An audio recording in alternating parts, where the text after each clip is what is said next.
So I had a problem, no crank, no start on my 2008 Honda Civic.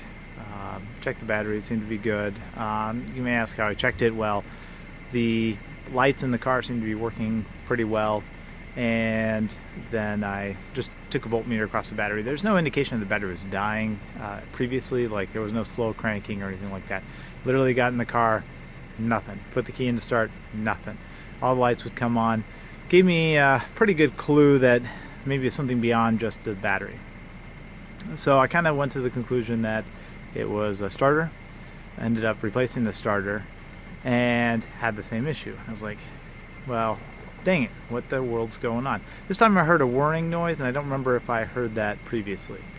So I took that starter out, brought it into the shop, got it checked. They said it checked okay, brought it back. And that started a mad dash to figure out exactly what in the world it could possibly be. So I was looking for starter relays, which apparently is very hard to find on Google. I bought Chilton's manual so I can see if they had any indication, plus wire diagrams. I have a remote start that was installed on the car by some third party before I bought it, so I was checking that to see where all the leads were going. Quite a conundrum. What it turned out to be is the new starter was bad, and I'll show you a short video how I tested it and figured it out, and then had to bring it in, replace the starter for the third time. Whew. And it's not an easy starter to replace. I'm not going to go over how to replace the starter though, so you can see some other videos on that. It's not very fun, especially when it's 10 degrees out and there's 4 inches of snow on the ground and you're doing it in your driveway. So that's not fun.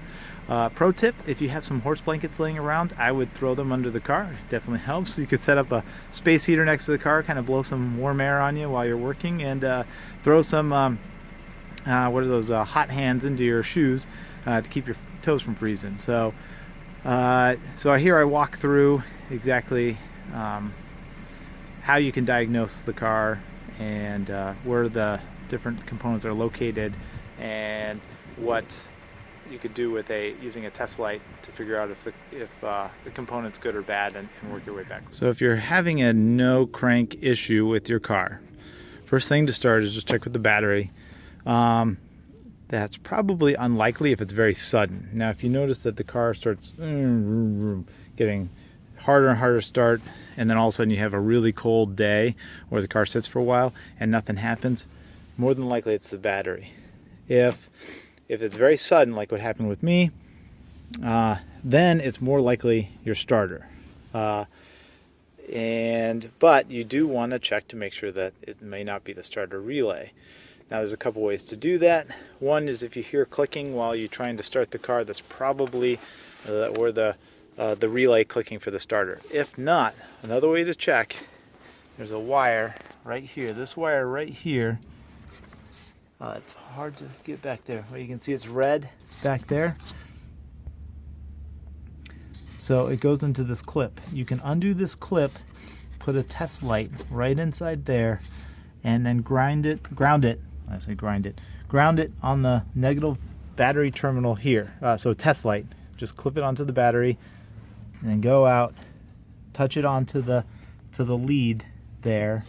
After you unplug this wire, you'll see a tab, and then have somebody try to crank the car. If the light goes off when they're in the start position, so that's as if then it means all your electronics inside the dash should be working properly. So the relays, your ignition switch, all that stuff means that they're all working, and this wire is sending a signal to the starter to engage. If that's not happening, you can work backwards. Try your starter relay first. So where that is, you take off this bottom panel here, and your starter cutoff relay is this one right there. Is that one right there. Now from here, with the test light, you can actually test your ignition switch and various other things just to make sure. I have a remote start, and I was worried that the remote start was causing the problem. But basically this yellow wire right there is where the ignition switch turns on. So if the ignition switch, which is here, so your key's on the other side, and you turn it, it feeds the signal, yellow wire down, goes to here.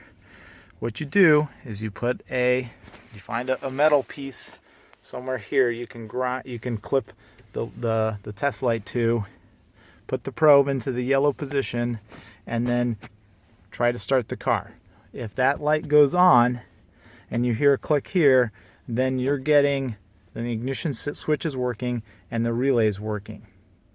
Now, if you're not getting anything here, then it's a good time to check your ignition switch, which is here. It comes off fairly easily. There's a screw here and a screw on the bottom side over here. They're a little bit pain in the butt to get to. I had to use a 90-degree screwdriver in order to undo it. But you just take this clip off here. It's a little bit of a pain in the butt. You just push on the bottom here to release the wire harness and pull it out. And then the two screws, the ignition comes off. You can check that. There's a couple different ways, some videos. I've seen some people, as they try to start the car and then they bang on this, and then if the car starts, then it's the ignition switch. That may not always happen every single time that way. You can test it just by doing, again, you could get a test light, clip it somewhere metal, probably it's a really good bare metal for good ground, and then if you can touch the back here on the yellow wire, which is unfortunately hard to access, but it's on the bottom right over here. You can kind of see a little bit of the wire right there. If that's testing good, then you got to work your way backwards out to the fuse box, which now I'm not sure. Now this is where I get a little bit fuzzy. I'm not sure which fuse is for the starter, but I believe now you're going to this fuse box here.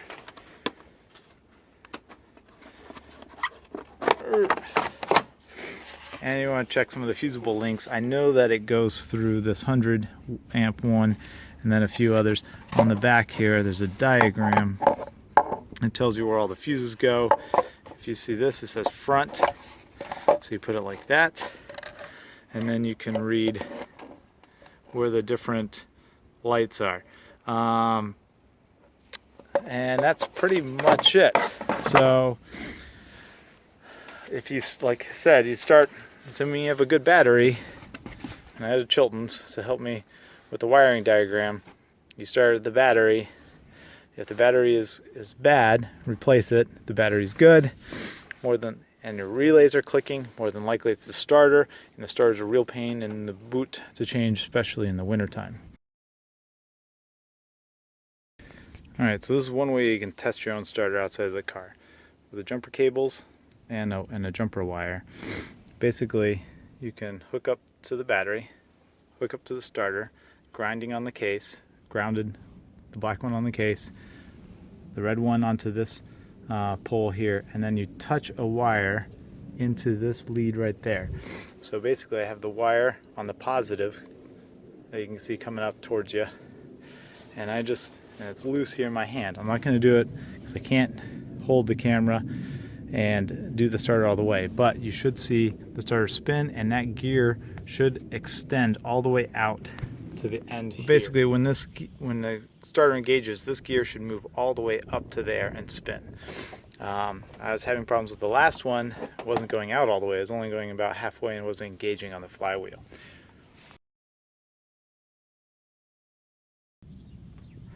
Hooked up to the battery. Now